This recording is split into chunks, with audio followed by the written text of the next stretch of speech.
segunda reunión. La primera la hicimos en el Ministerio de Salud Pública, una reunión muy técnica en donde estuvieron representantes técnicos de la municipalidad, del Ministerio de Salud, del IPS, del Consejo Local también. Y en la reunión que tuvimos en el Ministerio de Salud tocamos más bien temas de infraestructura, equipamientos, recursos humanos. Y esta segunda es más bien una especie de reunión para socializar lo que conversamos, bajarlo a un lenguaje un poco más político desde el punto de vista de que los concejales y los representantes de la comunidad tienen que entender y sobre todo conocer el proceso que estamos llevando adelante para fortalecer este hospital tan caro a los afectos de la comunidad de todo el departamento de Itapúa, en particular Encarnación.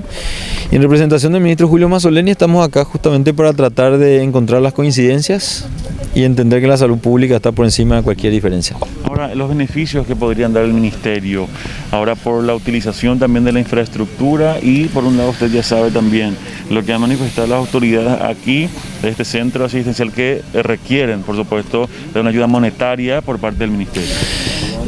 Todos esos componentes forman parte del análisis que estamos haciendo. Básicamente el Ministerio de Salud Pública lo que quiere es fortalecer incorporando más recursos humanos, proveer insumos, medicamentos, equipamientos, y la municipalidad se encargaría de la administración que tiene que ver con el mantenimiento del edificio y por supuesto con los servicios que podrían ser limpieza, seguridad, etcétera, etcétera, porque hay que entender que esto es patrimonio de la municipalidad, de la comunidad de Encarnación, y nosotros entendemos y respetamos eso. Es más, creemos que podemos hacer un excelente trabajo conjunto de cooperación interinstitucional en el marco de lo que es la reforma de la salud pública que implica la integración de todos los sectores para mejorar la salud del país. Ministro, se toma una evaluación luego de estas semanas que transcurrieron aquí en el departamento de Itapúa y seguramente las autoridades van a hacerle saber la situación en que pasaron, por ejemplo, la situación de un niño que no contaba con terapia intensiva aquí en el departamento, en la capital departamental, y tuvo que ser trasladado hasta la capital del país. ¿Se puede analizar,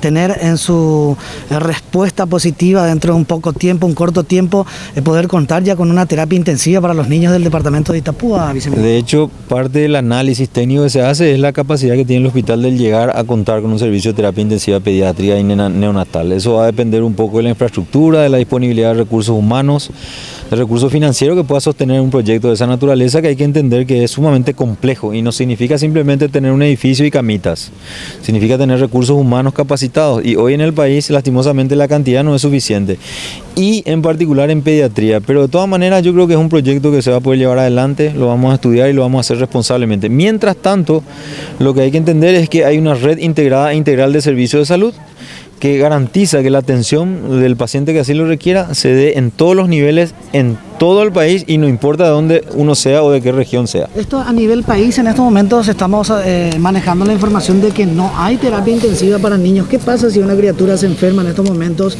y requiere de urgencia, o más criaturas, o más de una criatura y requiere terapia intensiva? ¿Cómo van a accionar? A ver, en primer lugar tengo que aclarar que sí existe terapia intensiva pediátrica y neonatal en el país, existe una buena cantidad en el Ministerio de Salud Pública y otra en el sector privado. Nosotros actualmente trabajamos en un plan de tercerización, eso significa que tenemos servicios pediátricos privados adquiridos y utilizados por el Ministerio de Salud Pública, los cuales lógicamente cualquier ciudadano, niño paraguayo puede acudir en caso de ser necesario. Lo que ocurrió exactamente con este paciente fue trasladado al San Sebastián dentro del marco de compra de servicios tercerizados del Ministerio de Salud Pública. Esa es la tranquilidad que claro, la gente no sabía. No, que sepa la gente que si bien se fue al San Sebastián, se fue porque el Ministerio de Salud Pública tiene un contrato con esa empresa y los costos van a ser absorbidos por el Estado, o sea, por nosotros al pagar nuestros impuestos. Bueno, viceministro, ¿cómo está posicionado ahora Itapúa a nivel nacional en cuanto a la lucha también en esta pandemia que estamos acá? Y bueno, los números hablan de que está todo en teoría bajo control, se percibe eso en el ambiente, el trabajo que está haciendo la 7ª región sanitaria es bastante fuerte,